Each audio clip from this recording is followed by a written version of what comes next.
رسول کریم صلی اللہ علیہ وسلم نزع کی حالت تھی، موت کی کشمکش طاری ہو چکی تھی، موت کی مرض الموت کے اندر موت کی شدت تھی، آخری لمحات تھے، موت کے مرض کی شدت کی وجہ سے رسول کریم کبھی چادر کو اپنے چہرے پہ ڈال لیتے، کبھی ہٹا دیتے، کبھی گیلا ہاتھ اپنے چہرے پہ پھیرنے لگتے۔ اس کیفیت میں کہ موت بالکل قریب تھی اور آپ کے آخری لمحے تھے اس دنیا سے جانے کے، اس کیفیت میں جناب محمد الرسول اللہ صلی اللہ علیہ وسلم نے جس چیز سے امت کو بچانا چاہا وہ یہ تھی، فرمایا لعنت اللہ علی الیہود والنصارى، اللہ کی لعنت ہے یہودیوں اور عیسائیوں پر، اتخذوا قبور انبیائہم مساجدا، کہ انہوں نے اپنے انبیاء کی قبروں کو مسجدیں بنا لیا تھا۔ تو یحذر ان صنعوا، اما عائشہ کہتی ہیں کہ ایسے محسوس ہو رہا تھا کہ رسول کریم ہمیں ڈرانا چاہتے تھے، بچانا چاہتے تھے جو یہود نے کیا ہے کہ تم یہ کام نہ کرنا۔ اور آج ہمارے بر صغیر میں تو یہ زیادہ اس کا رواج چل پڑا ہے، کوئی بندہ جس کو لوگ پیر سمجھتے ہیں وہ فوت ہوتا ہے تو جہاں پہ قبر ہے ساتھ ہی مسجد بن جاتی ہے۔ اچھا، یہاں پہ اس حدیث میں یہ نہیں کہ یہودی اس نبی کی عبادت کرتے تھے، یہ نہیں ہے، یہ غلط فہمی ذہن سے نکال دی رہی ہے، نہیں، جہاں قبر ہوتی تھی وہاں مسجد بنا لیتے تھے عبادت اللہ کی۔ ایسے مقام پر مسجد بنانا جائز نہیں جہاں پہ قبر ہے، کیونکہ قبرستان میں نماز نہیں ہوتی، قبرستان میں نماز پر پابندی لگائی ہے شریعت نے۔ تو اس لیے انبیاء، اولیاء، صالحین فوت ہو جانے پر ان کی قبروں پر مسجدیں بنانا یہ ایسا کام ہے جس سے اللہ کی لعنت ایسے بندوں پہ وارد ہوتی ہے اور بندے اللہ کی رحمت سے دور ہو جاتے ہیں۔ یہ جو حدیثیں بیان کروں گا اس میں لعنت کا لفظ ہے، شرعی اصطلاح میں لعنت کا معنی یہ ہوتا ہے اللہ کی رحمت سے دوری۔ تو اس لیے اس کو ذرا ذہن میں رکھیے گا کہ جہاں پہ لعنت کا معنی ہے وہاں سے مراد ہے کہ ایسا بندہ اللہ کی رحمت سے دور ہو گیا۔ تو یہ پہلا کبھی ترین کام ہے کہ جو بندے قبروں پر مسجدیں بنا لیتے ہیں ایسے بندے اللہ کی رحمت سے محروم ہو جاتے ہیں۔ دوسرا کام وہ یہ ہے کہ جس کی بنا پر بنی اسرائیل پر اللہ نے لعنت بھیجی اور آج ہماری امت میں بھی وہ گناہ کبیرہ پایا جاتا ہے، اگرچہ ہم اس کو محسوس نہیں کرتے اور معمولی سمجھ لیتے ہیں، وہ یہ ہے کہ لوگوں کو برائی سے نہ روکنا، اختیار ہوتے ہوئے، روکنے کی طاقت ہوتے ہوئے لوگوں کو برائی سے نہ روکنا، یہ ایسا کبھی عمل ہے، ایسا گناہ کبیرہ ہے کہ بندہ جب یہ کرتا ہے کہ گناہ کو دیکھ کر خاموشی اختیار کر لیتا ہے، حالانکہ وہ بولنے کی طاقت رکھتا ہے، اس کو روکنے کی طاقت رکھتا ہے، ایک طاقت ہی نہیں ہے تو الگ بات ہے، وہاں پہ خاموشی بھی ٹھیک ہے، اسلام قبول کرتا ہے، لیکن طاقت ہونے کے باوجود گناہ کو نہ روکنا یہ ایسا گناہ کبیرہ ہے کہ ایسا بندہ اللہ کی رحمت سے محروم ہو جاتا ہے۔ فرمایا اللہ کے الحاکمین نے لعن الذین کفروا من بنی اسرائیل علی لسان داود و عیسی ابن مریم ذلك بما عصوا وكانوا يعتدون كانوا لا يتناهون عن منکر فعلوه، کہا بنی اسرائیل کے ان لوگوں پر جنہوں نے کفر کیا، دو نبیوں کی زبانی اللہ نے لعنت بھیجی ہے، جناب داود اور جناب عیسیٰ بن مریم علیہ السلام۔ جرم ان کے کیا تھے؟ ایک تو وہ نبیوں کی بات نہیں مانتے تھے اور حد سے گزرتے تھے، تیسرا جرم ان کا یہ تھا کانوا لا یتناہون عن منکر، وہ برائی سے روکتے نہیں تھے، بلکہ برائی سے روکنا تو دور کی بات فعلوہ، وہ اس برائی کو کرنے لگ جاتے تھے۔ تو یہ جو ان کا جرم تھا، اللہ نے اس جرم کی وجہ سے دو نبیوں کی زبانی ان پر لعنت بھیجی ہے کہ یہ قوم میری رحمت سے دور ہے، کیونکہ یہ اس قدر فعل شنی کی مرتکب ہوئی ہے کہ گناہوں کو لوگوں کو جہنم کی طرف جاتا دیکھ کر اختیار اور طاقت ہوتے ہوئے بھی یہ ان کو منع نہیں کر رہے، لہذا ان کا انجام بھی ان کے ساتھ ہونا چاہیے۔ تو اس لیے ہمارے معاشرے میں بہت سے ایسے گناہ ہیں جن کو ہم ہوتے ہوئے دیکھتے ہیں، اور بعض اوقات ایسے گناہ ہمارے گھروں میں ہوتے ہیں برائی کے کہ جن کو روکنے کی ہمارے پاس مکمل قدرت اور طاقت ہمارے ہاتھ میں ہوتی ہے، لیکن ایسی نام نہاد مصلحتیں جو مصلحت ہوتی نہیں، حکمت عملی ہوتی نہیں، ہم اسے بنا لیتے ہیں، ہمارا ذہن گھڑ لیتا ہے، شیطان اسے مزین کر کے ہمارے سامنے پیش کر دیتا ہے، نہیں یار اس کے پیچھے یہ حکمت ہے، یہاں پہ بولنا بنتا نہیں۔ ایسی شیطان کی حکمتیں جو ہمارے ذہن میں آ کر ہمیں برائی کو روکنے سے منع کر دیتی ہیں، اللہ کی قسم یہ اللہ کی رحمت سے دوری کا سبب بن جاتی ہے۔ مصلحتیں اللہ کو زیادہ معلوم ہے ہم سے، اس کے رسول کو زیادہ معلوم ہے۔ بندے کا گھر ہو اور بندہ اپنے گھر میں برائی کو نہ روک سکے تو اس کا گھر میں اختیار اور طاقت ہی کیا ہے؟ رسول کریم صلی اللہ علیہ وسلم کی یہ حدیث سنیے، فرمایا کہ 3 آدمی اللہ قیامت والے دن ان کی طرف نظر رحمت سے نہیں دیکھے گا۔ ان میں سے ایک بندہ وہ ہے والدیوس، کہ جس کے گھر میں بے حیائی کا کام ہوتا ہو اور اس پر خاموشی اختیار کر لے، اللہ نظر رحمت سے اس بندے کی طرف نہیں دیکھے گا۔ تو اس لیے محترم بھائیو، برائی جہاں کہیں ہوتی دیکھیں، اس کو روکیں اگر آپ کے پاس طاقت ہے۔ طاقت نہیں ہے تو کم از کم دل میں برا جانیں، یہ ایمان کا کمزور ترین درجہ ہے۔ اگر آپ کے دل میں برائی کی اس کی قباحت ہی نہ رہے، آپ برائی کو برا جانیں ہی نہ، تو یاد رکھو آپ اللہ کی رحمت سے دور ہیں۔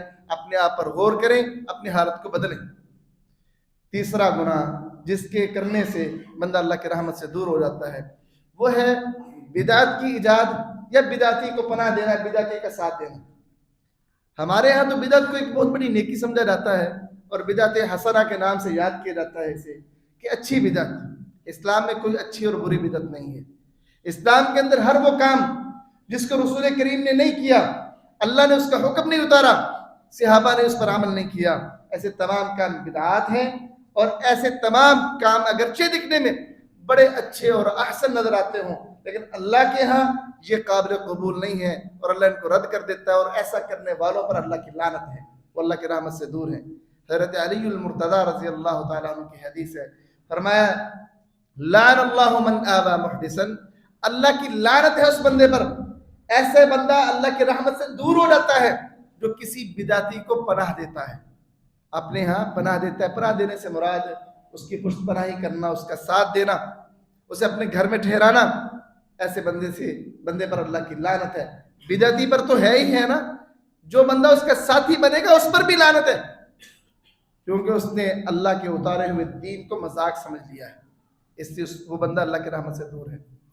اس لیے محترم بھائیو، کوشش کیجیے بدعتی لوگوں کے ساتھ یاریاں ختم کیجیے، بائیکاٹ کیجیے ان کا۔ من احب للہ و ابغض للہ، جس نے اللہ کے لیے محبت کی، اللہ کے لیے دشمنی رکھی، اعطى للہ و منع للہ، اللہ کے لیے دیا اور اللہ کے لیے ہاتھ روک لیا، فقد استکمل الایمان، ایسے بندے کا ایمان مکمل ہے۔ یہ یاریوں کی بنیادیں اللہ کی محبت پر رکھو۔ جو بندہ اللہ کی مانتا ہے، اس کے رسول کی مانتا ہے، اس کو دوست بناؤ، قریب کرو۔ جو اللہ اور اس کے رسول کی نہیں مانتا، اس کو دور کرو۔ تمہاری دوستیوں کا معیار اللہ کی محبت ہونی چاہیے، اپنے ذاتی مفادات نہیں۔ تو اس لیے محترم بھائیو، بدعتی بندے کے ساتھ تعلق ختم ہونا چاہیے، اس کے ساتھ بائیکاٹ ہونا چاہیے معاشرے میں، کیونکہ اس نے نبی کریم صلی اللہ علیہ وسلم کے لائے ہوئے دین کے ساتھ مذاق کیا ہے، ایک نیا کام ایجاد کیا ہے، اس دین کو ناقص کہا ہے، اللہ کی بات کو نامکمل کہا ہے۔ محترم بھائیو، تیسرا کام، ایسے تمام لوگ جو قرآن و حدیث کا علم جانتے ہیں، لیکن ایسے علماء جو لوگوں سے اس کو چھپا لیتے ہیں ذاتی مفادات کی وجہ سے، ایسے تمام لوگ لعنتی ہیں اور اللہ کی رحمت سے دور ہیں۔ ان الذین یکتمون، بے شک وہ لوگ جو چھپا لیتے ہیں جو اللہ نے اتارا ہدایت میں سے اور کتاب میں سے، اس کے بعد کہ اللہ نے اس کو کھول کر بیان کر دیا ہے ان پر، اولئک لہم اللعنہ، ان ایسے ہی لوگوں پر اللہ کی لعنت ہے۔ تو ایسے تمام علماء جو صرف اپنے خرچے کے لیے، اپنے ذاتی مفادات کے لیے، چند ٹکوں کے لیے دین کے مسائل کو چھپا لیتے ہیں، ایسے تمام لوگ اللہ کی رحمت سے دور ہیں۔ مجھے بھی اور تمام دین کا علم رکھنے والوں کو اس پر غور کرنا چاہیے، کہیں ہم لوگوں کے مفادات اور اپنے مفادات کے تناظر میں اللہ کا دین چھپا تو نہیں رہے، ورنہ یہودیوں نے یہ کام کیا تھا، دین کو چھپایا تھا، ان کے دین چھپانے کی وجہ سے ان پر لعنت کی گئی، ان کی شکلیں بھی بدل دی گئی۔ اس طرح محترم بھائیوں، ہمارے ہاں ہیلا سازی بڑی آ چکی ہے۔ دین میں کوئی حکم آ گیا جس میں حرمت ہے، حرام ہے وہ کام، اب چونکہ ہم وہ کر رہے ہیں تو ہم کیا کرتے ہیں، کوئی ہیلا ڈھونڈتے ہیں کہ جس طریقے سے وہ کام جائز ہو سکے۔ اب پوری امت مسلمہ کو یہ بات معلوم ہے کہ سود حرام ہے، کسی کو کوئی شک و شبہ نہیں ہے اس میں، لیکن اس کے بغیر اب ہمیں وہ فائدہ حاصل نہیں ہوتا جو ہونا چاہیے، ہمیں ایسے معلوم ہوتا ہے، تو ہم کیا کرتے ہیں کہ جو مولوی صاحب کہتے ہیں نا سود حرام ہے، اس سے فتوی نہیں لیتے، ہم مولوی بدل لیتے ہیں۔ ایسے مولوی کے پاس جاتے ہیں، جی ہمارے پاس فلاں مولوی صاحب کا فتویٰ ہے، بینک والے کیا کہتے ہیں، جی ہمارے پاس فلاں مفتی صاحب کا فتویٰ ہے کہ اتنی 17% اتنی فیصد تک سود کی اجازت ہے۔ تو محترم بھائیو، جب تک یہ قوم ہیلا سازی نہیں چھوڑتی، اللہ کی رحمت اس قوم سے روٹھی رہے گی۔ یہ ہیلا سازی وہ کبھی عمل ہے کہ جس کی وجہ سے اللہ کی رحمت یہودیوں سے روٹ گئی تھی۔ حضرت عمر رضی اللہ تعالیٰ عنہ کو پتا چلا کہ ایک آدمی نے شراب خریدی ہے بیچنے کے لیے، پینے کے لیے نہیں، خرید کے اس نے آگے بیچنی ہے تجارت کے لیے۔ تو حضرت عمر نے اس وقت یہ حدیث سنائی کہ رسول کریم صلی اللہ علیہ وسلم نے فرمایا تھا کہ لعن اللہ الیہود، اللہ یہودیوں پہ لعنت بھیجے، وہ اللہ کی رحمت سے دور ہو یہودی۔ حرمت علیہم الشحوم، ان پر چربیوں کو حرام کیا گیا تھا، فجملوها فباعوها وفي روایہ فاکلوا ثمنها۔ ان بدبخت یہودیوں نے کیا کیا؟ چربیاں نہیں کھائی، بلکہ چربیوں کو پگھلا لیا، تیل بنا لیا، تیل بنا کے آگے بیچ دیا، بیچ کر جو قیمت حاصل ہوئی وہ کھائی۔ حالانکہ چربی حرام تھی، اس کا کھانا حرام تھا، انہوں نے کیا کیا؟ چربی کو پگھلایا، تیل بنایا، تیل بنا کے آگے بیچ کر پیسے لیے، ان پیسوں کو کھایا۔ فرمایا یہ ان کی جو ہیلا سازی تھی، اس ہیلا سازی کی وجہ سے اللہ کی لعنت ہے۔ ہمارے ہاں بھی بڑی ہیلا سازی ہیں، جہاں پہ سیدھی سیدھی حدیث ہمیں نظر آئے نا یہ کام حرام ہے اور ہم وہ کر رہے ہو، ہم اپنی طبیعت کو، اپنے آپ کو نہیں سمجھاتے کہ نہیں بھائی اس کو چھوڑ دیں۔ ہم مولوی بدلتے ہیں، مسجدیں بدلتے ہیں، فرقے اور مسلک بدلتے ہیں، اس مسئلے کی ہمیں اجازت ملنی چاہیے جیسے یہ ہمارا حق ہے۔ تو اس سے محترم بھائیو، دین میں ہیلا سازی سے کام نہ لیں۔ جب اللہ کے رسول کا فرمان پہنچ گیا یہ چیز حرام ہے، بس اس کو حرام جان لو، اب اس میں گنجائش مت ڈھونڈو، اپنے آپ کو سمجھاؤ نہیں اللہ نے، اس کے رسول نے یہ چیز حرام کر دی ہے، میں نے اس کو بدلنا ہے، اپنی تربیت کیجیے۔ محترم بھائیو، اسی طرح ہمارے معاشرے میں جو سب سے آسانی سے ٹوٹنے والی چیز ہے وہ رشتہ داری ہے۔ سب سے جلد یہ چیز ٹوٹتی ہے رشتہ داری۔ معمولی باتوں پہ ہم رشتہ داری توڑ دیتے ہیں، رشتہ داروں سے ملنا چھوڑ دیتے ہیں۔ یہ جو رشتہ داری توڑنا ہے یہ ایسا بدترین عمل ہے کہ ایسے بندے سے اللہ کی رحمت دور ہو جاتی ہے۔ قرآن مجید کے اندر بھی اور حدیث مبارکہ کے اندر بھی ایسے بندے کو لعنتی قرار دیا گیا ہے۔ والذین ينقضون عہد اللہ من بعد میثاقہ ویقطعون ما امر اللہ بہ ان یوصل ویفسدون فی الارض اولئک لہم اللعنہ ولہم سوء الدار۔ فرمایا وہ لوگ جو اللہ سے کیے ہوئے عہد و پیمان کو توڑ دیتے ہیں اور رشتہ داری کو جس کو اللہ نے ملانے کا حکم دیا اس کو بھی توڑتے ہیں اور اس کے بعد زمین میں فساد میں جاتے ہیں، ایسے ہی لوگوں پر اللہ کی لعنت ہے اور برا ٹھکانہ ہے ان کا۔ تو یہ رشتہ داری جو توڑی جاتی ہے یہ کوئی معمولی گناہ نہیں ہے۔ عام گناہوں پہ کبھی بھی لعنت کا لفظ نہیں آیا قرآن و حدیث میں۔ ایسے گناہ جو کبیرہ اور کبیرہ میں بھی جو بڑے بڑے چوٹی کے گناہ ہیں نا ان پر لعنت کا لفظ آیا قرآن و حدیث میں۔ تو اس لیے رشتہ داری توڑنے سے پہلے 100 بار سوچنا چاہیے، کیونکہ حدیث میں ہے نبی کریم صلی اللہ علیہ وسلم نے فرمایا جب اللہ نے رحم کو پیدا کیا نا تو اللہ کی عرش سے لٹک گئی رشتہ داری، تو کہنے لگی مجھے میرے اپنے بارے میں خوف ہے۔ اللہ نے کہا کیا تو اس بات پہ راضی نہیں ہے جو تجھے ملائے گا میں اسے ملاؤں گا، جو تجھے توڑے گا میں اسے توڑ کے رکھ دوں گا۔ تو رشتہ داری کہنے لگی اللہ میں اس پہ راضی ہوں۔ تو یہ آپ جو توڑتے ہو نا رشتہ داری رشتہ داروں سے، یہ آپ رشتہ داروں سے رشتہ داری نہیں توڑتے، آپ اپنے رب سے تعلق توڑ رہے ہو، کیونکہ اللہ نے وعدہ کیا ہے رشتہ داری سے جو تجھے ملائے گا میں اسے ملاؤں گا اور جو تجھے توڑے گا میں اسے توڑ کے رکھ دوں گا۔ معاشرے سے، لوگوں سے، اپنے آپ سے میں اس کو توڑ دوں گا، میرا اور اس کا تعلق ہی کوئی نہیں۔ تو اس لیے محترم بھائیو رشتہ داری میں بڑی احتیاط سے کام لیں، ان کی چھوٹی موٹی بری باتیں برداشت کریں، صبر کریں، رشتہ داری کو ملانے کی حد الوسع کوشش کریں۔ اسی طرح محترم بھائیو والدین کے ساتھ آج کل جو اولادوں کا معاملہ ہے یہ بڑا خطرناک ہے۔ اولادیں اس لیے آج کل اللہ تعالیٰ کی رحمت سے دور ہیں کہ وہ اپنے والدین کے ساتھ اچھا برتاؤ نہیں کرتی۔ رسول کریم صلی اللہ علیہ وسلم نے فرمایا کہ 3 ایسے لوگ ہیں کہ قیامت والے دن اللہ تعالیٰ ان کی طرف نظر رحمت سے دیکھے گا نہیں۔ ان میں سے پہلا بندہ کون ہے؟ العاق لوالدیہ، اپنے والدین کا نافرمان۔ ایسے بندہ اللہ کی رحمت سے قیامت والے دن دور ہوگا۔ اور اس حدیث کے اگلے جملے میں ہے کہ 3 بندوں پہ اللہ نے جنت کو حرام کر دیا ہے اور ان میں سے بھی پہلا العاق لوالدیہ، والدین کا نافرمان ہے۔ اللہ کی رحمت سے دور، ظاہر سی بات ہے جب بندہ اللہ کی رحمت سے دور ہوگا تو جنت کا تو سوال ہی نہیں۔ جب تک اللہ کی رحمت اس کو گھیر نہیں لیتی تب تک بندہ جنت میں نہیں جا سکتا. ہمارے معاشرے میں ایک تو نافرمانی ہے اولاد کے والدین کے ساتھ, اس کے ساتھ اب کچھ معاملہ بڑھ چکا ہے.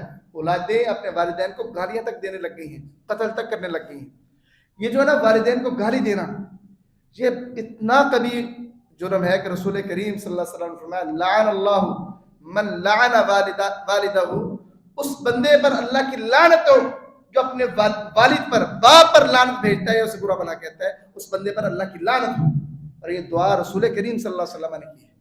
ایسا بندہ لعنتی ہے, اللہ کی رحمت سے دور ہے. جو بندہ اپنے والد کو گالی دیتا ہے یا برا بھلا کہتا ہے یا اس پہ لعن تان کرتا ہے, ایسا بندہ اللہ کی رحمت سے دور اور محروم ہے. اس لیے آج اپنی اولادوں کی بچپن میں تربیت کرے. جہاں پہ نا اولاد کا قصور ہے نا, وہاں پہ والدین کا بھی بڑا قصور ہے. وہ تربیت نہیں کرتے آج کے والدین. دن رات پیسہ کمانے کی فکر ہے آج کے والدین کو, اولاد کی کوئی فکر نہیں. میری اولاد نمازیں پڑھ رہی ہے کہ نہیں پڑھ رہی, میری اولاد کی زبان سے سچ نکلتا ہے کہ جھوٹ نکلتا ہے, میری اولاد کا یارانہ کن سے ہے کن سے نہیں. ہمارے آج کے والدین کو اس سے غرض نہیں. پھر جب وہ بچے بڑے ہوتے ہیں بدتمیزی کرتے ہیں, والدین پھر روتے ہیں, جی میرا بچہ میرے ساتھ بڑی بدتمیزی کرتا ہے, بڑے برے طریقے سے پیش آتا ہے. یہ وہ فصل ہے جو تو نے لگائی تھی اور جس کو آج تو بو رہا ہے. اس لیے والدین کو اس معاملے میں تربیت کرنی چاہیے اپنی اولاد کی, اور اولادوں کو یہ سوچنا چاہیے کہ اگر ان کے والدین میں تربیت میں کمی رہ بھی گئی ہے تو جو عمل آپ کر رہے ہو نا وہ اللہ کے ہے اس قدر شنی اور کبیر ترین عمل ہے کہ آپ اللہ کی رحمت سے دور ہو جاؤ گے اور جنت سے محروم ہو جاؤ گے. اس لیے ایسا کام نہ کرو. ہمارے ہاں ایک اور کام چلا ہے قومیں تبدیل کرنے کا.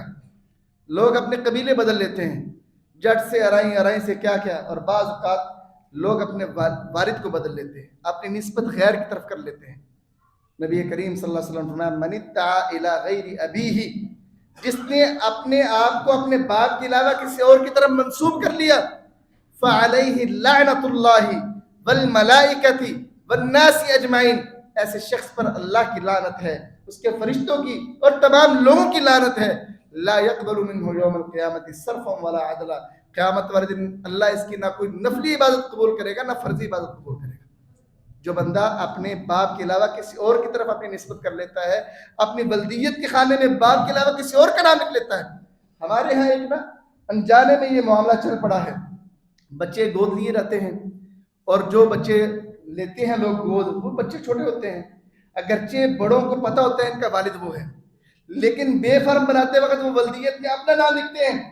یہ جائز نہیں ہے, حرام کام ہے, منع کیا ہے اس سے رسول کریم صلی اللہ علیہ وسلم نے. تو اس لیے ولدیت کے خانے میں اصل باپ کا نام ہی رہے گا, اگرچہ پرورش آپ کا نہیں.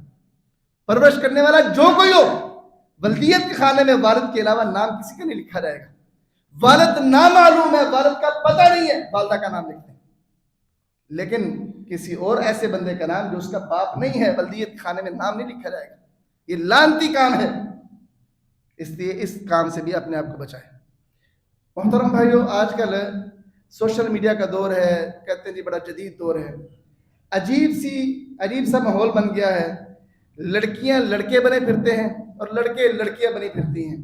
یہ ہمارے معاشرے کی حقیقت ہے. اگر آپ سوشل میڈیا کو استعمال کرتے ہیں, بہت سی ایسی ویڈیوز آپ کی آنکھوں کے سامنے گزریں گی کہ بہت سی لڑکیاں اپنے آپ کو لڑکا بنا کر شو کر کے وہ ویڈیو بنائیں گی, اور بہت سے لڑکے اپنے آپ کو لڑکی بنا کر ویڈیو بنائیں گے. یہ ایسا کبھی عمل ہے کہ رسول کریم صلی اللہ علیہ وسلم نے ایسا کرنے والوں پر لعنت بھیجی ہے. لعن رسول اللہ صلی اللہ علیہ وسلم المتشبہین من الرجال بالنساء, رسول کریم صلی اللہ علیہ وسلم نے لعنت بھیجی ہے ایسے مردوں پر جو عورتوں کی مشابہت اختیار کرتے ہیں, عورتوں جیسا حلیہ اور اپنا چہرہ بناتے ہیں. اور ومن النساء بالرجال, اور ایسی عورتوں پر جو مردوں کی مشابہت اختیار کرتی ہیں.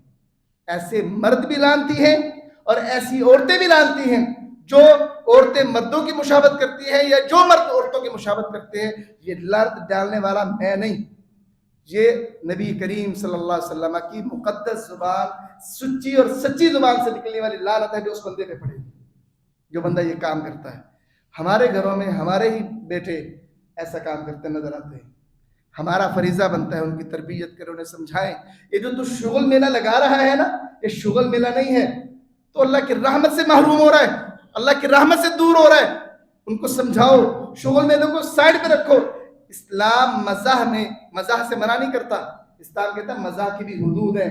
ان حدود کے اندر رہ کے مزاح کرو، ہنسو کھیلو، لیکن حدود کے اندر رہتے ہوئے، حدود سے باہر جا کر مزاح، ہمارے معاشرے نے سمجھ لیا شاید مزاح بغیر حدوں کے اسلام نے جائز کر دیا.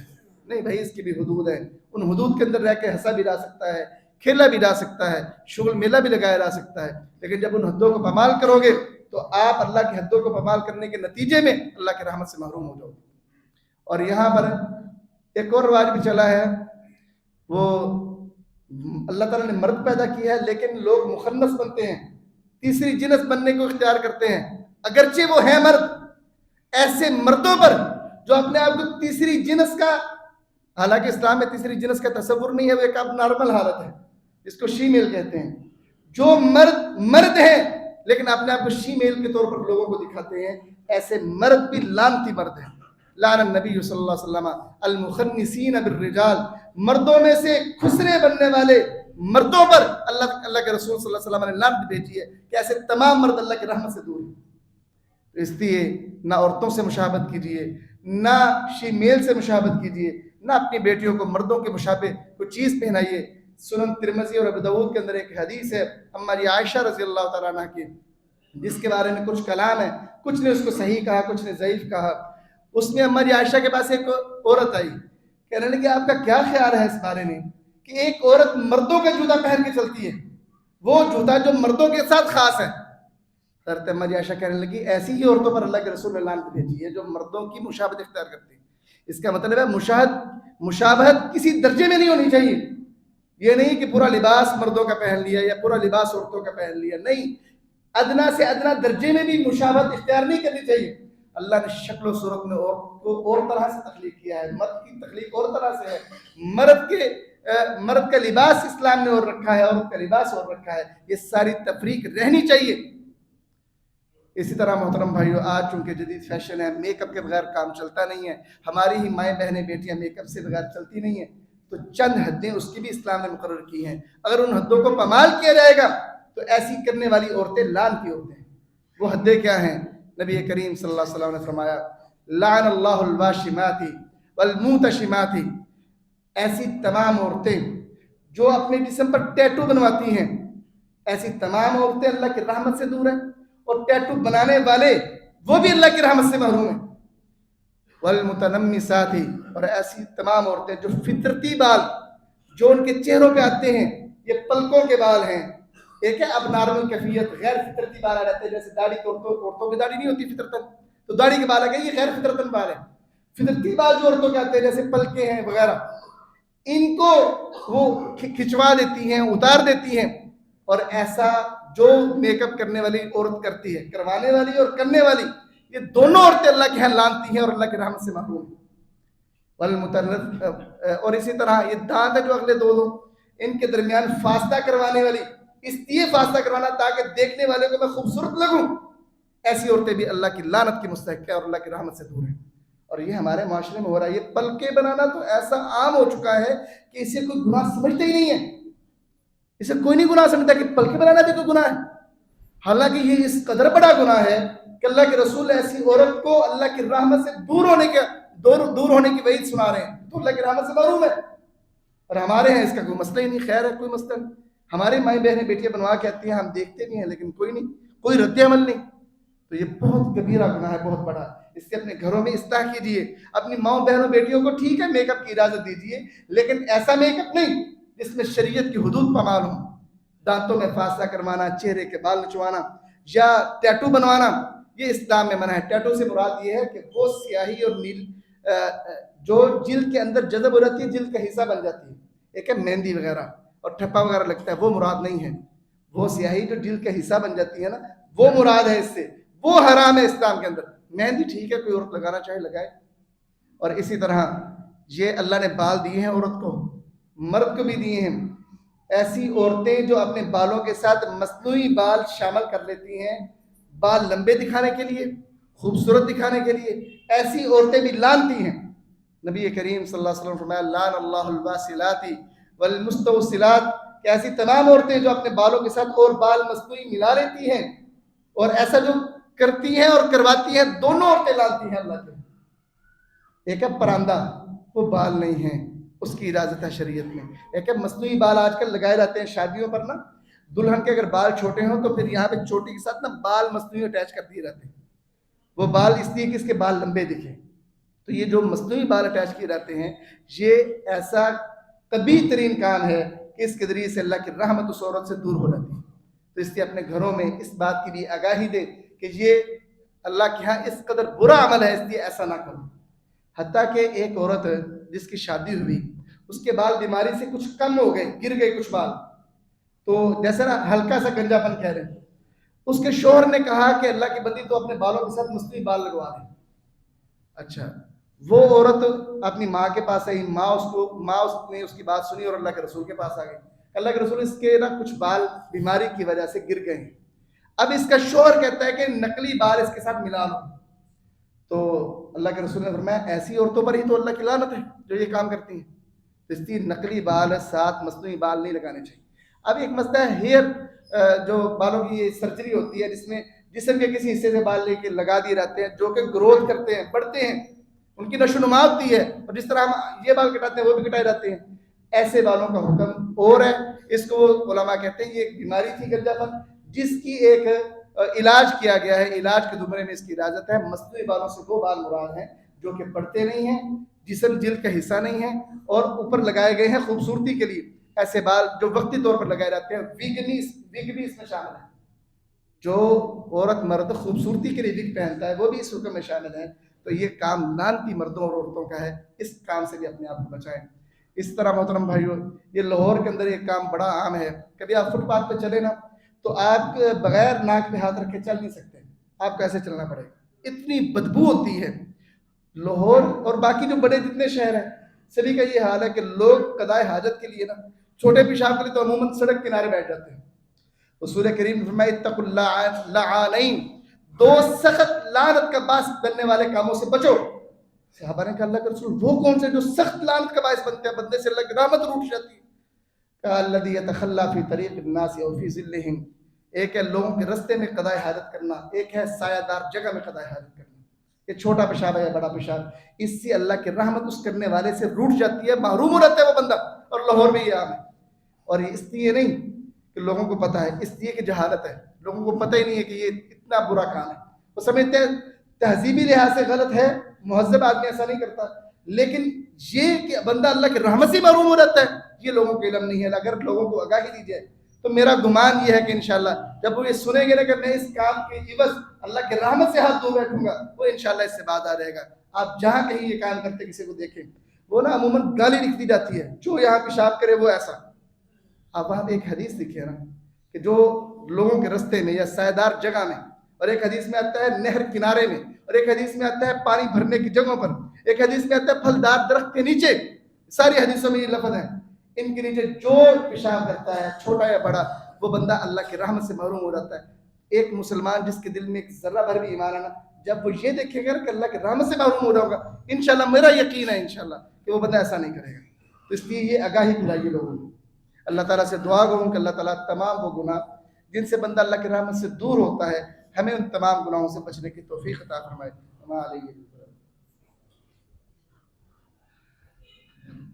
ان الحمد لله نحمده ونستعينه ونستغفره ونعوذ بالله من شرور انفسنا ومن سيئات اعمالنا, من يهده الله فلا مضل له ومن يضلل فلا هادي له, واشهد ان لا اله الا الله وحده لا شريك له واشهد ان محمدا عبده ورسوله صلی اللہ علیہ وسلم. محترم بھائیو, ہمارے پاس ایک بھائی آئے ہیں. آپ کو پتہ ہے کہ پیچھے سیلاب کا سیزن تو گزر چکا, اس میں آپ بھائیوں نے بڑا بڑھ چڑھ کے حصہ بھی ڈالا. اگر اللہ تعالیٰ نے ہمیں محفوظ رکھا اس مصیبت سے, لیکن یقینی بات یہ ہے کہ گھر جو ڈھہ گئے اور جو لوگ بے گھر ہو گئے, اتنی جلدی نہ گھر بنتے ہیں نہ سامان بنتا ہے. اب حالت یہ ہے کہ وہاں پہ خیمہ بستیاں تو ہیں, لوگ تعاون بھی کرتے ہیں, کچھ لوگ اپنے گھروں کو واپس جا بھی چکے ہیں, لیکن ان کے بستر وغیرہ بہت سے لوگوں کے ضائع ہو چکے ہیں, اور کچھ تو ایسے ہیں جو اپنے بستر اور سامان بنا سکتے ہیں. چونکہ وہ جن علاقوں میں سیلاب آیا وہاں پہ غریب آبادی بہت ہے جو اپنے بستر نہیں خرید سکتی.